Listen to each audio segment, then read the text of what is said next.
I don't know if you've noticed, but it's hot as hell outside. Well, I have. That's when Mrs. Amora and I started drinking Blue Hawaiians. They're fantastic, but I wonder, does it Corona? All right, guys, the first step to making the Corona Blue Hawaiian is get yourself a Corona and pop that bad boy open. Now, we're going to need to drink down about 4 ounces, but if you happen to drink 5, good for you. Next, we're going to add 2 ounces of freshly squeezed from the jar pineapple juice. Pineapple juice makes everything better.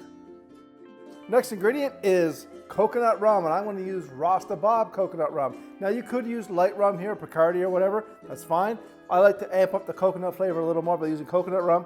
This Rasta Bob Coconut rum is available at cwspirits.com. Use discount code Cafe Amora, save yourself some money. I looked around at my local liquor stores and I can't find this bottle. So CW Spirits is the only place I can find it, so I use my discount code and save 5%, because, you know, I'm a boozer on a budget.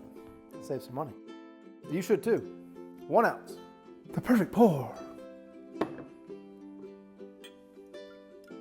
Next, we're going to add one of my favorite ingredients, coconut cream. This stuff is fan-freaking-tastic.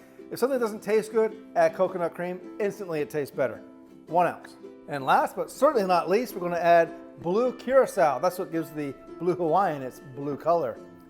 1 ounce of this stuff too.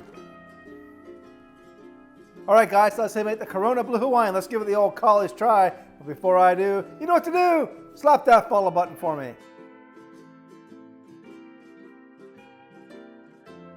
Not bad. That's not bad. I like that. I made better Corona cocktails. I like the Rum Runner cocktail I made a little better. But this isn't bad.